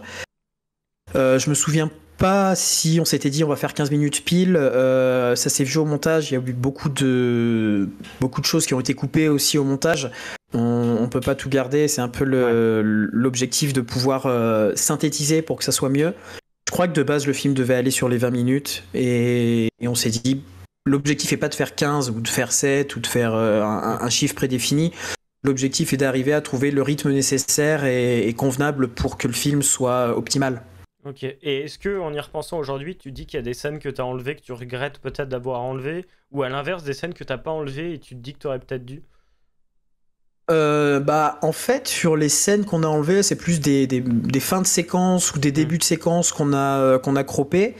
Et aujourd'hui, c'est des scènes qui m'ont pas marqué. Donc je me dis qu'en fait, elles avaient pas leur place dans le film et qu'on a bien fait de les enlever. Et avec le recul, j'aurais aimé pouvoir décliner ça. Faire un truc beaucoup plus long et avoir beaucoup plus de temps pour pouvoir décliner plein de personnages qu'on entrevoit, que ça soit le tailleur, que ça soit les conseillers. Il y a plein de personnages que j'aimerais, qui ont encore des histoires à raconter pour moi. Ok. Bah, merci en tout cas pour toutes ces réponses. Est-ce que tu as d'autres projets là actuellement qui sont en train d'être faits ou qui sont bientôt terminés? Là, on s'est lancé avec l'association sur un projet de web-série de 40 minutes pour un total de 5 épisodes. Donc l'entièreté fait 40 minutes, 5 épisodes d'une dizaine de minutes à peu près. Et c'est un très très gros projet, un projet où on a eu un peu les yeux plus gros que le ventre pour le coup. Et du coup, au niveau de la post-production, c'est assez lourd. Enfin, au niveau de toutes les étapes en fait de production du projet, ça a été très compliqué. On a hâte de pouvoir le sortir, ce projet-là, parce que là pour le coup, on n'est pas du tout dans l'heroic fantasy. Là, on est dans le post-apocalyptique, dans une réécriture du Petit Prince au niveau post-apocalyptique. Donc pareil, on s'est inspiré d'œuvres existantes. Et donc il y a ce projet-là qui est avec l'association qui fait son petit bonhomme de chemin et moi j'ai toujours l'envie de faire des courts-métrages. J'ai notamment l'envie d'en tourner un très prochainement sur 2022 qui arrivera après. Au niveau des sorties, ça je peux pas dire parce que l'idée c'est d'essayer de faire vivre le court-métrage aussi en festival et de le diffuser au maximum. Pour pouvoir, mine de rien, récupérer un peu d'argent pour l'association pour qu'elle puisse produire des courts-métrages. Parce que c'est une économie qui est quand même très compliquée à mettre en place, quoi. C'est sûr, c'est très compliqué. Et par contre, pour ton sujet de web-série, alors vous connaissez peut-être déjà, mais est-ce que vous êtes renseigné sur le festival Frames aussi pour communiquer un petit peu dessus? On a vu à peu près tous les organismes qui existaient pour pouvoir promouvoir à fond cette web-série quand elle sera prête. Là, pour l'instant, on est encore en train de la peaufiner, on est encore en train de travailler dessus, parce qu'il lui manque encore du travail dessus. On veut pas la sortir trop tôt, on veut pas se cramer, on a mis beaucoup de beaucoup de tripes dedans. Et du coup, on veut vraiment que ça soit idéal au moment où on sortira. Donc pour l'instant, on n'a pas vraiment commencé la promo dessus et on le fera au moment où on se sentira prêt. Ok. Bah écoute, hâte de voir ça alors quand ça sort. N'hésite pas à m'envoyer un lien quand c'est le cas. Et d'ailleurs, Bah, il avec faut grand plaisir. que je te pose la question parce que j'ai complètement oublié. Il faudra que je redemande à Bernie plus tard. Mais avant que je te laisse aussi, je dois te demander si j'ai le droit de rediffuser cet entretien. Ah bah évidemment, oui. Ok, bah très bien. Eh ben Évidemment. écoute, super. Bah, en tout cas, merci d'avoir répondu à toutes les questions et surtout d'avoir montré ce projet. Je crois que c'est le premier court-métrage fantastique médiéval que je diffuse ici. Donc ça fait plaisir. Et puis bah j'espère en voir de prochains bientôt. Bah j'espère aussi, hein. Moi c'est une passion, donc j'espère pouvoir continuer aussi longtemps que je pourrai. Eh ben écoute, merci beaucoup. Et puis bah à fort Merci à bientôt, toi. j'espère. Bonne soirée. Et puis À bientôt. repose-toi bien. Salut. Merci. C'est ainsi qu'on termine donc ce troisième film et on reçoit maintenant Saïd alias Monsieur S. Donc Oui, est-ce que tu peux te présenter et nous présenter un petit peu ton projet qui est une co-réalisation si je dis pas de bêtises? exactement, oui. Avec mon coréen, c'est Capitaine Solas. Donc voilà, moi c'est Saïd. Euh, je fais une formation, je suis réalisateur, j'ai fait plusieurs courts-métrages, web-séries. Je fais une formation, on va dire au cinéma, j'ai un master de cinéma, je suis diplômé comme assistant réalisateur. En gros, voilà, ça fait quelques années qu'on essaie de faire un tout petit peu de cette passion un métier. Et donc, en gros, voilà. Et mon camarade Solas, lui, c'était un comédien. Moi, c'était pas ma première réalisation, mais lui, c'était sa première réalisation. Donc, lui, il vient de la danse et aussi de un peu d'acting. Donc, voilà, il voulait s'essayer à ce niveau-là. Ok. Bah écoute, on reviendra un petit peu sur ça après, quoique non, autant faire ça tout de suite. Donc c'était une co-réalisation. Comment ça s'est passé du coup cette co-réalisation entre vous deux et lui, le fait que ce soit comédien, est-ce que tu sens que ça t'a apporté quelque chose que t'avais pas eu sur tes réalisations d'avant? Ah oui, bien sûr, bah, c'était ça, c'était ça l'intérêt. D'abord, au début, c'était l'histoire. Lui, il avait une histoire. Il m'avait parlé, il voulait raconter l'histoire avec quelqu'un, d'un SDF, d'un sans-papier. Et moi, j'avais aussi une histoire qui ressemblait aussi à cela. Et on s'était dit, pourquoi ne pas faire bah, les deux en un, essayer de raconter cette histoire-là, mais d'une manière différente. C'est-à-dire, on aurait pu faire un truc un peu plus linéaire, mais on s'était dit non. En même temps, on va prendre deux points de vue. Et c'était là où c'était intéressant d'avoir justement son regard sur l'acting et les comédiens, où j'avais un tout petit peu aussi. Et donc voilà, on s'est un petit peu partagé les rôles sur le tournage. Donc Ok. ça s'est écrit. Moi, je me rappelle qu'on l'avait fait sur un bout de les premières notes, on les avait faites sur un bout, un journal, un de ces journaux gratuits qu'on distribue le matin. Et justement, je l'avais il y a quelques mois, je l'ai retrouvé ce journal-là où il y avait nos notes, c'est-à-dire les premières ébauches de ce scénario. Et après, on a très vite écrit le scénario et on s'était dit, bah pourquoi ne pas le faire, tout simplement. Ok, et justement, tu disais que lui venait du milieu de la danse aussi. Est-ce que c'est lui qui a apporté aussi cet univers un peu musical qu'on retrouve beaucoup au début et à la fin? Parce qu'on a un chant qui est quand même très posé et qui fait très mélodieux, limite un peu danse.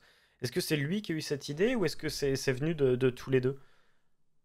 Je pense que tu parles de la première chanson Ouais, du générique de c'est ça. l'introduction, oui, la chanson en arabe, oui. Ça, c'est, oui, on s'était dit, justement, on voulait marquer un tout petit peu les esprits par les premières images. Je ne t'apprendrai pas que toujours les premières images d'un film sont les plus importantes. C'est là où ça nous met vraiment dans le bain. On voulait quelque chose qui soit différent. Et d'ailleurs, on n'a pas voulu même traduire la chanson parce qu'on se disait déjà, il y avait de l'émotion sur cette chanson, il ne fallait pas en Mm. rajouter et mettre la traduction. En fait, on cherchait une chanson et j'ai une amie qui est justement actrice, qui fait du théâtre aussi, qui fait du cinéma, et fait aussi, elle met en scène aussi au théâtre.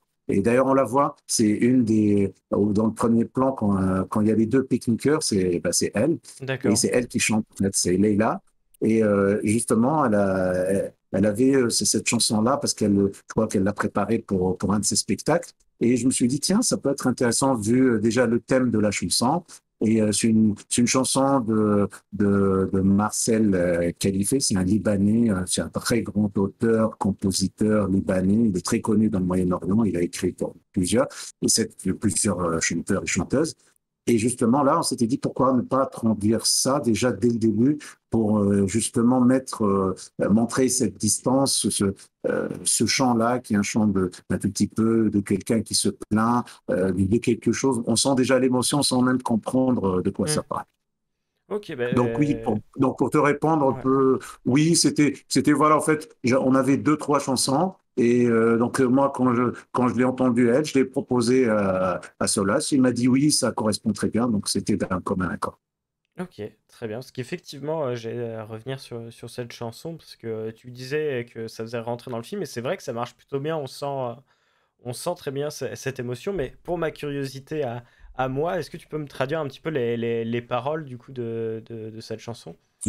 En fait, c'est un appel. En fait, c'est un prisonnier qui justement voit une sorte de moineau justement qui arrive par la fenêtre, par sa fenêtre, en fait, la fenêtre de sa cellule. Ok.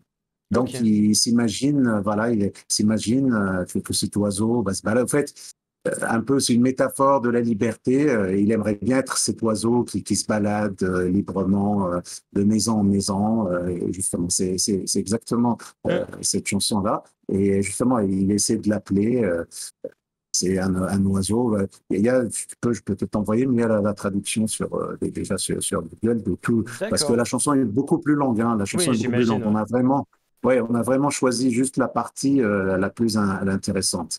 Et justement, il parle de cet oiseau qui est allé au loin, au-delà. Et justement, ça parle un peu de la situation du personnage, un des personnages centraux de ce film. Très bien. Bah, merci beaucoup pour l'explication. Et du coup, maintenant, attaquons un peu le vif du sujet, donc le Ouais. court-métrage en soi. Alors déjà, de manière globale, comment s'est passé le scénario? Ce que tu disais que ça venait un peu de deux idées qui se sont un petit peu entremêlées. Et est-ce que tu peux nous dire un petit peu bah, quelles idées il y avait d'un côté, quelles idées il y avait de l'autre, et un Oui. peu comment vous avez travaillé ce scénario à deux? Justement, en fait, on voulait, comme je disais, Solas voulait parler d'un SDF, et moi j'avais cette idée de quelqu'un, d'un héros. En fait, on voulait même inverser parfois les rôles. J'avais cette histoire. Il y avait un fait divers aussi qui m'avait marqué à l'époque. C'était justement un SDF qui avait sauvé. C'était aux États-Unis et c'était malheureusement ça a été filmé. Du feu, Je non? crois non, non, Non, pas du feu. c'était devant un grand hôtel et il y avait une dame, je crois une jeune fille qui se faisait agresser et lui il s'est pris un coup de couteau. Et ce qui nous avait marqué, justement, parce qu'on en avait parlé, je lui ai dit, t'avais vu ça? En fait, pendant plusieurs heures, il était là par terre à se vider de son sang et puis on voyait les gens qui passaient devant. Et c'était une scène horrible pour nous. Et je pense, et pour ça, on ne se rendait pas compte, parce que comme c'était un SDF, tout le monde se disait qu'il était par terre, ou qu'il était Hmm. bourré, ou qu'il était. Donc, ce fait divers-là réel, justement, on voulait l'introduire avec, bien sûr, raconter une sorte de fiction autour et justement parler des problèmes parce que à ce moment-là aussi, et je crois c'est un thème qui aujourd'hui, c'est justement c'est un peu battre que chacun justement voulait avoir des points de vue différents, voir qu'on n'est pas si différent que ça, et qu'au final, ça se rejoint cette histoire-là. Donc l'histoire du policier, on voulait la faire aussi, comment dirais-je, raconter cette histoire. On ne voulait pas raconter une histoire lambda d'un flic. On voulait raconter justement au lieu de parler de son enquête. D'ailleurs, c'est pas vraiment une enquête policière, c'est pas un Hmm. film vraiment policier, mais justement de raconter l'envers du décor, ce qu'on ne voit pas. Et justement, c'était les SDF qu'on ne voyait pas. Parce qu'il y a aussi une autre histoire. Il y avait un SDF pas très loin de chez moi. Et justement, il était là tout le temps. Et puis un jour, il a disparu. Euh, Moi-même, je ne sais plus, je ne sais pas où est-ce qu'il est allé. Et justement, je me suis posé la question, est-ce qu'on se rend compte que ces gens qu'on voit tous les jours, on s'habitue à leur présence, et puis d'un seul coup, ils disparaissent? est-ce que ça va, voilà, est-ce que ça dérange des gens, est-ce que les gens se posent des questions ou est-ce qu'on est habitué justement à ça dans les sociétés modernes? Bah, c'était ça la question du film ou la question centrale du court-métrage. Ok, bah justement, on reviendra notamment sur le policier un petit peu plus tard, parce que j'ai des questions à te poser un peu sur ce personnage-là, qui est écrit de manière finalement assez originale aussi. Mais avant ça, revenons un peu, bah, tu disais qu'il y avait ce fait divers qui t'avait touché et qui avait été filmé.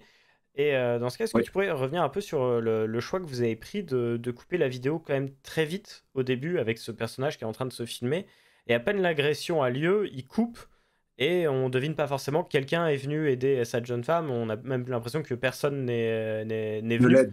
Voilà. Et Oui. pourquoi Oui. ce choix du coup d'avoir coupé la vidéo à ce moment-là en début de film, plutôt que d'avoir laissé continuer un petit peu pour directement lancer le sujet dès le En départ? fait, il y avait, oui, en fait, au départ, elle devait pas se mettre là. C'était un choix de montage à la fin. C'est-à-dire, on Mhm. s'était dit on voulait la mettre au milieu pendant qu'il la regardait, mais je trouvais ça que c'était un peu trop convenu qu'il regarde une vidéo, que le spectateur regarde. Je me suis dit, pour justement attirer les regards, il fallait mettre quelque chose, un événement qui se passe au début et qui puisse être intéressant. Et justement, c'était l'écrit. Je voulais arrêter au moment d'écrit pour justement ça laisse un tout petit peu ça laisse le spectateur en désarroi. D'ailleurs, il y a même des gens qui m'ont demandé mais pourquoi on voit plus le même personnage, parce que je leur disais voilà, c'est sur YouTube justement, c'est ces images là dont on est un peu abreuvé tous les jours, Mhm. que ce soit sur YouTube ou même sur d'autres médias, parfois violentes justement comme je le disais, et on se rend pas compte qu'on les consomme, mais vraiment à très haute dose et sans même revenir sur le fait, sans savoir ce qui s'est passé, sans connaître les gens. Et ça fait justement cette suite d'événements. Parfois, ça désensibilise certains. Mais là, on a essayé justement de montrer que ce cas-là était quelque chose au moins qui a touché quelqu'un, qui Mhm. n'était pas parmi. Il y avait un petit compteur qui était en bas pour montrer un peu les vues.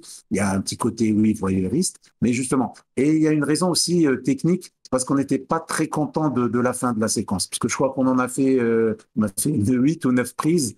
Et on n'était pas content de la fin parce que on voulait quelque chose de plus fort, on n'arrivait pas à l'avoir. D'ailleurs, Ok. à un moment donné, juste pour l'anecdote, à un moment donné, quand on a commencé à tourner, il y a un voisin, il y a des voisins qui sont sortis, ils ont dit qu'ils allaient appeler la police et tout ça parce qu'ils croyaient que c'était une vraie agression. Donc, Ah, au moins, je me tant mieux, suis ils dit, ont tiens, réagi. exactement, exactement, parce qu'il y avait des gens qui passaient, qui réagissaient pas, mais les voisins qui étaient dans les immeubles, bah, eux, ils ont réagi. Il y a même une fille qui s'est arrêtée pour demander à la comédienne si ça allait. En fait, c'était assez marrant, mais en même temps, justement, ça nous a renforcé dans notre position de dire que voilà, c'est pas, justement, faut pas mettre tout le monde de la généralité. Voilà, il faut prendre les gens les uns après les autres ou chacun différemment et non pas, voilà, parce que beaucoup de gens auraient dit oui, personne ne bouge. Ben non, et c'était dans un quartier, plutôt, même si c'était dans un quartier, pas, bon, on va pas dire un quartier difficile, mais c'était quand même dans une ruelle un peu éloignée. On a choisi, il y avait des travaux, donc on voyait pas bien, mais les gens, ils ont quand même réagi. Et ça, je trouvais ça assez admirable. Donc voilà, pour le dire, donc on n'était pas très content de la fin de cette prise-là. Et Deux yeux, c'était pour rendre et mettre un petit peu de suspense, de se dire qu'est-ce qui s'est passé pour cette Mhm. fille-là. Et en plus, plus tard, elle me raconte l'histoire. On voit les gars aussi, les flics qui en parlent. Donc, en fait, je me suis dit, ça sert à rien ça aurait fait un peu redondant, quoi. Ok. Et justement, bah, tu me fais une belle transition avec les flics. C'est intéressant le fait que, alors clairement, là on n'en voit que trois, mais parmi les trois, il y en a deux qui ont l'air d'être des bons boulets. Genre ils s'en foutent, ils voient la vidéo, ça les fait rigoler. Et ce que j'ai trouvé assez original au final avec ton personnage de flic. Alors je sais pas s'il y a une petite inspiration The Wire ou pas du tout pour le policier, avec ce côté de un peu désabusé, Ouais, il boit. euh, mais Mais justement, en fait, on lui a fait un background assez. C'est pour ça qu'il y a des fois des éléments, parce qu'on a écrit des trucs, on a imaginé même un truc beaucoup plus, bien sûr, beaucoup plus lent, mais on s'était dit non, non, non, il faut quand même qu'on mette dans hmm, le cours, il faut qu'on mette des choses pour que les gens comprennent. Oui, oui, oui, bien sûr, oui, moi j'adore, hmm, je suis un fan de Dwyer. ou sur écoute, comme on l'appelle en français, C'est vrai. parce que ça me fait toujours marrer les titres en français et en québécois. Et donc, oui, oui, il y a sûrement tous ces flics, justement, tous des films noirs, on voyait ces flics qui sont justement désabusés, qui n'en ont rien à foutre, apparemment, mais arrive une affaire où là, on leur demande, ah, maintenant tu as une conscience. Ben, c'est ça, c'est pour dire que chacun, on a quelque chose en nous. Et justement, oui, le personnage a été écrit comme ça. Ça veut dire, c'est pas quelqu'un de parfait, Mm. c'est Bah, c'est un juste... humain. ouais, Et ouais. même, Mm. oui, Bah, justement, en fait, moi, ce que je voulais surtout dire là-dessus, c'est que ce que j'ai trouvé original avec ce personnage-là, c'est que il a un peu cette rédemption au niveau du travail, mais qui au final va l'aider aussi dans son quotidien, parce que dans son quotidien, ça n'avait pas l'air d'être une personne admirable non plus. Du coup, il y a un peu ce truc-là qui le fait réagir, et je pense que la discussion derrière avec la jeune femme qui s'est fait agresser le fait aussi évoluer, lui fait prendre conscience que dans son quotidien, il a des efforts à faire. Et j'ai trouvé ça audacieux de ne pas avoir eu vraiment ce côté gentil flic, méchant flic. On a méchant flic et flic, on sait pas trop, et qui était à moitié gentil, à moitié méchant. Du coup, ouais, bah, est-ce que c'était quelque chose qui avait été voulu dès le départ? Vous vous êtes dit, faut pas qu'il soit gentil dès le départ, il faut que on sache pas s'il est vraiment là pour aider. exactement. Mm, D'ailleurs, il y a la scène où il vient le chasser devant le commissariat, par mm, exemple. Et tu vois, ça le fait un peu rigoler. Justement, on voulait montrer un personnage. Ça veut dire il aurait pu être comme ses collègues. mm. Il aurait pu continuer à être comme eux, mais lui, non. Le lendemain ou les jours d'après, quand il revient, il voit la place qui est vide du SDF. Ça lui rappelle quand même qu'il y a quelque chose qui ne va pas. Peut-être, voilà, comme il a le regard de flic. Mais oui, oui, il a été écrit dans ce sens-là. Ça veut dire qu'il avait quelque chose en lui, peut-être qu'il ne soupçonnait pas, ou alors qu'il était enfoui, ou alors ça faisait des années à cause, bien sûr, de tous ses problèmes, ou à cause euh, de ses tracas, de ses propres, on va dire, de ses propres angoisses.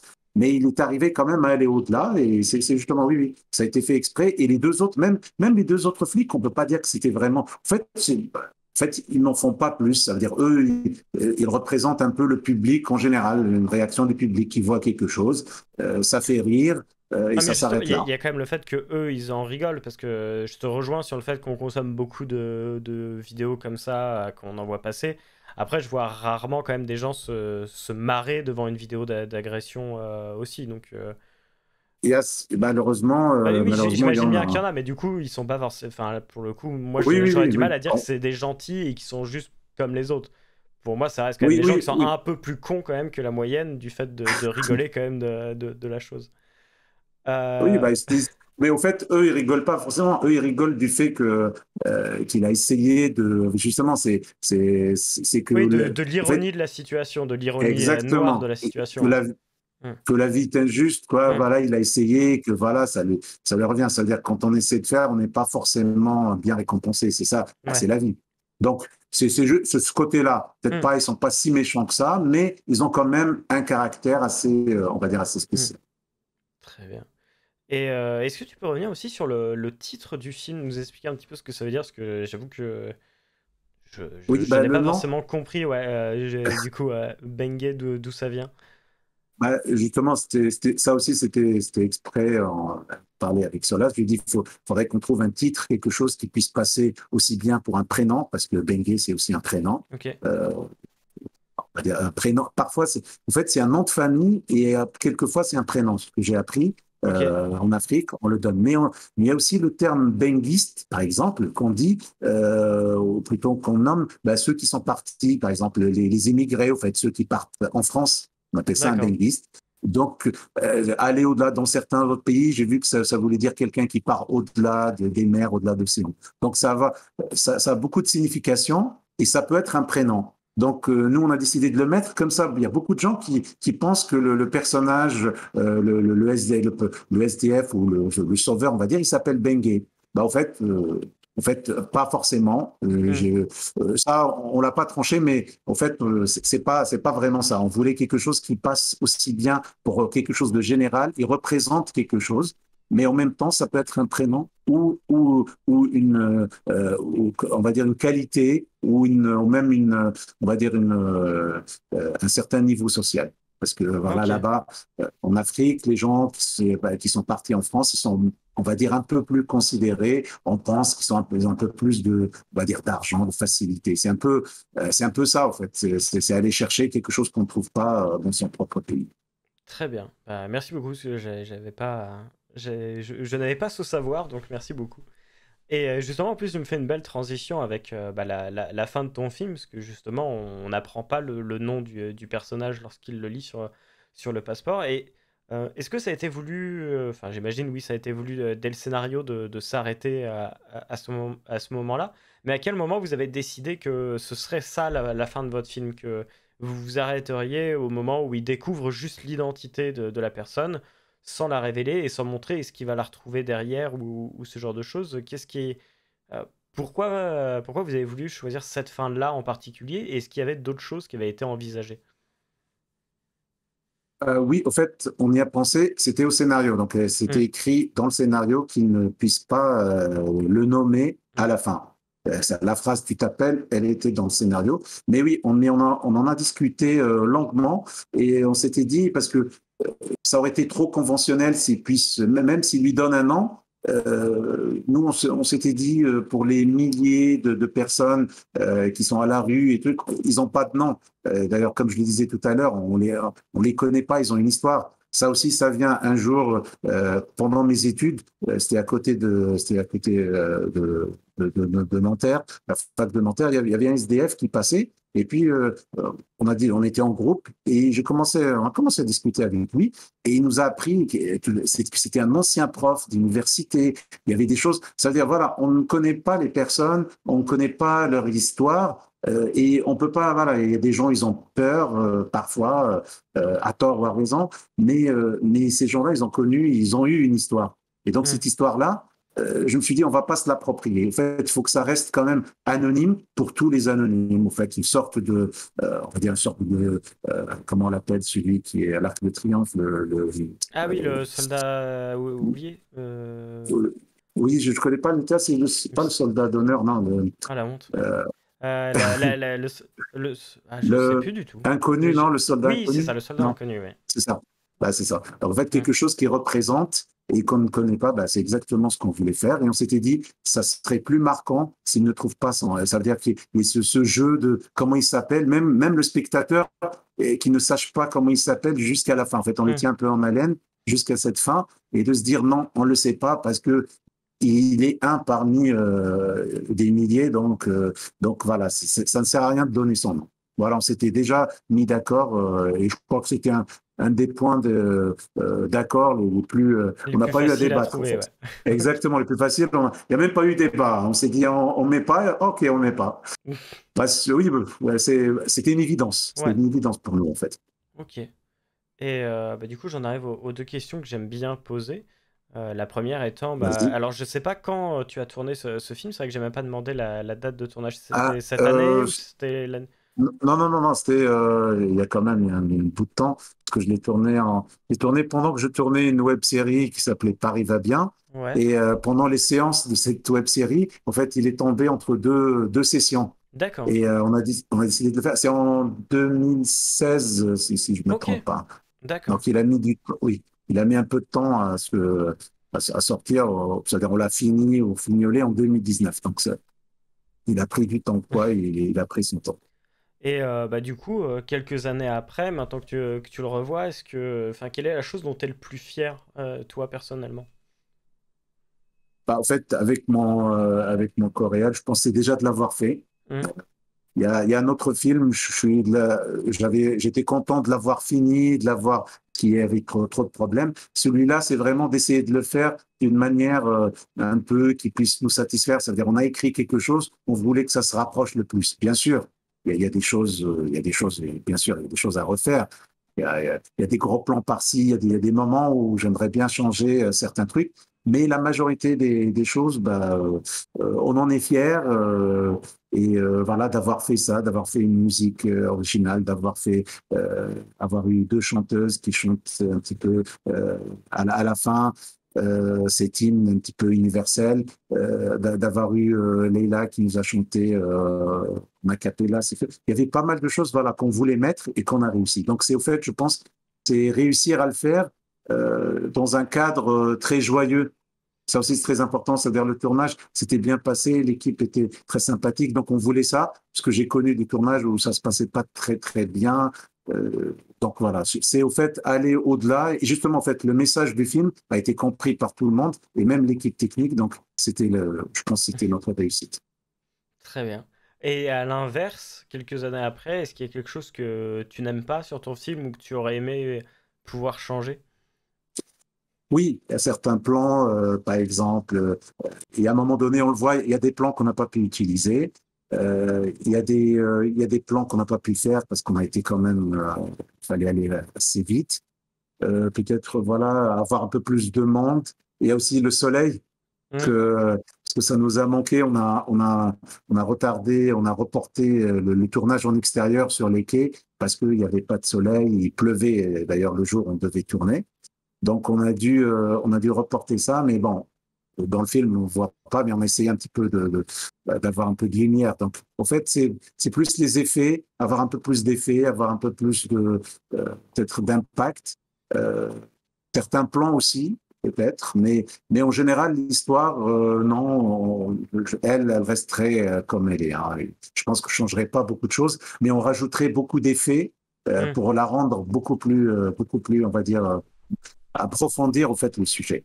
Ok. Et Par exemple, type d'exemple, juste le ouais, commissariat, avoir un vrai commissariat, par exemple. ouais, Voilà. des tenues et ce genre de choses. Exactement, avoir des trucs que ça, on pouvait pas se le permettre, mais Ouais. on a fait pour que ça passe. Ok.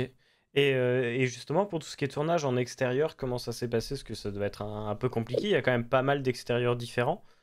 Exactement, oui. Il était un peu tremballé entre plusieurs endroits, mais justement, on a très bien organisé le tournage. On a très bien, par exemple, la scène de nuit, ça a été tourné très tôt le matin. Hmm. Donc voilà pourquoi on devait être déjà à 5 heures du matin, on était déjà là, et on était déjà en train de tourner, donc ça donne une idée. Oui, il y a beaucoup d'extérieur, parce qu'il fallait par exemple devant ce commissariat. En fait, c'est un commissariat abandonné, hein, donc Ouais. il est né, mais c'est pour ça qu'on voit pas un peu le bas, on voit que le haut. Sur les quais, oui, sur les quais, on avait droit. Et d'ailleurs, il y a une petite anecdote, de l'autre côté des quais, il y a ce plan. On voulait faire un plan parmi les migrants. Il y avait beaucoup de tentes. Il y avait beaucoup de tentes, il y avait beaucoup de gens, mais on s'était posé éthiquement la question, est-ce que est-ce que c'est quelque chose qu'on aimerait avoir dans le film? Ça veut dire voir les gens et les mettre en image, même si ça parle d'eux, mais on s'était posé la question, on Hmm. s'était dit non, non, non, on ne peut pas le faire. Donc, il y a ce plan, on les voit de loin, justement, un peu flouté, mais on les voit de loin et que le policier regarde de l'autre rive. Oui, puis en Donc, plus, c'est oui, très compliqué au niveau des droits à l'image, en plus, dans des cas exactement, comme voilà, ça. parce que même si c'est pas le. Quoique, on a eu des adolescents il y a une scène avec des adolescents, mais qui a été coupée parce que justement, on n'avait pas droit. Euh, Hmm. on pouvait pas voir, parce qu'en fait, on les a sur place, on n'a pas pu leur faire signer, et là, on les voit pas. Donc, c'est un Ok. peu.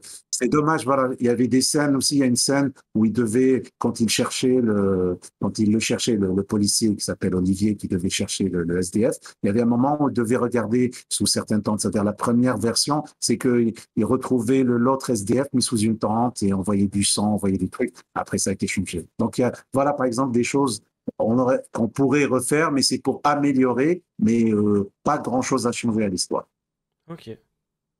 Bah, très bien. Bah, merci beaucoup, en tout cas, d'avoir répondu à tout ça. Ah bon, ah bon, je te remercie, il n'y a pas de souci. Et tu as des Euh, projets, du coup, en ce moment aussi, d'autres courts-métrages potentiels qui arrivent? J'espère, je suis en train d'écrire plus en ce moment. C'est vrai que en fait, je travaillais sur cette série-là, sur ce film-là, et sur la web série, sur la post-prod, ça m'avait pris beaucoup plus de Hmm. temps que prévu. Et donc, j'essaie d'écrire et maintenant, j'essaie d'aller dans autre chose très différent. Donc, ouais, je suis en pleine écriture et j'espère peut-être voilà, peut-être réaliser un court-métrage l'année prochaine. Tout va Ok. bien. Bah, écoute, je te le souhaite, en tout cas. En tout cas, merci de nous avoir accueillis dans ton Bah, émission. c'est normal. D'ailleurs, est-ce que tu m'autorises à rediffuser cet entretien? Oui, bien sûr. Ok. Bah, avec grand Mon néant, plaisir, bien alors. sûr. Avec plaisir.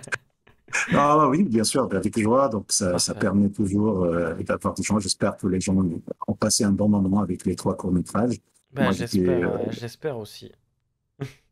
moi, j'étais bien apprécié les deux courts-métrages de mes collègues. Et donc, voilà, j'espère.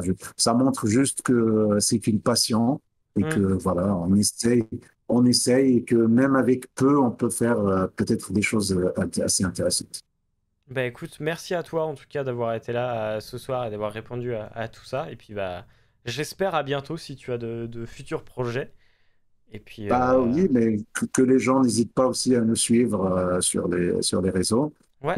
parce que je fais aussi une émission, mais sur YouTube avec un de mes collègues, d'ailleurs qui a Hmm. participé au film, hein. C'est lui qui a fait le générique, qui a fait le générique final, le DCP. C'est un monteur qui s'appelle Julien, et Julien Amara.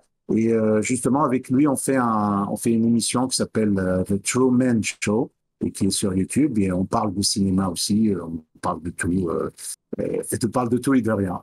Bah Donc voilà, nickel. ça, Et bah ça, tout ça- ça, il y aura les liens dans tous les cas sur la rediffusion. Je mettrai tous les liens qui ah bah, renvoient vers excellent. YouTube et tout ça. Donc si jamais, n'hésitez pas à aller jeter un Si coup jamais il y a d'œil. des gens, aussi s'il y a des gens qui sont pas forcément sur Paris, mais qui ont besoin, que ce soit un coup de main ou quelque chose, ou d'une orientation, ou même d'aide sur des choses, bah, qui n'hésitent pas. Il y a toujours moyen de trouver des gens, il y a toujours moyen de s'entraider. Et voilà, c'est le but. Et voilà, comme je l'ai dit, c'est une passion, mais aussi ça fait plaisir de voir d'autres passionnés, des gens partagés, comme toi aussi. Euh, Ils sont la passion, ben voilà. On n'a pas, comme dirait la pub, on n'a pas le même maillot, mais on a la même passion. Donc, c'est ça. Bah super. Bah merci beaucoup en tout cas. Et puis bah passe une Voilà, excellente soirée et j'espère à c'est moi. bientôt. Ah bah, très, très bientôt. Je te remercie de ton accueil et je remercie ton public et je te dis à très bientôt aussi. À très Au revoir, bientôt. Axel. Salut. Au revoir. Et c'est ainsi qu'on conclut cette soirée, du moins pour ce qui est des entretiens et des films. Merci à tous et toutes d'avoir été là ce soir pour cette dernière soirée des cours du soir. J'espère que ça vous a plu et que ce format a su vous plaire sur 17 sessions malgré tout. Bonne nuit tout le monde, merci pour les films. Et ben, bonne nuit Yamé. Et j'espère à bientôt avec de nouveaux projets pour tous et toutes. Si jamais vous avez des questions, n'hésitez pas, je reste encore un petit peu en ligne. Mais pour ce qui est de la rediffusion... Mais Yamé! Yamé qui offre des subs! Merci beaucoup, c'est adorable. Et bonne nuit Olivier également qui passe dire bonne nuit. Il faut fêter la fin des soirées. C'est vrai. Et du coup, oui, effectivement, pour revenir un peu sur ce détail, le titre actuel, et après je couperai la VOD, mais le titre actuel et ce que je vous ai dit en début de session n'est pas un troll, il s'agit bien de la dernière soirée des cours du soir. J'espère que le format reviendra à la vie la saison prochaine. Mais de mon côté, il faut que je réfléchisse à des choses parce que dans l'état, ça peut pas continuer. Donc voilà. Merci d'avoir suivi ça pendant 17 sessions en tout cas. Et des gros bisous. Bonne soirée à vous et peut-être à la prochaine.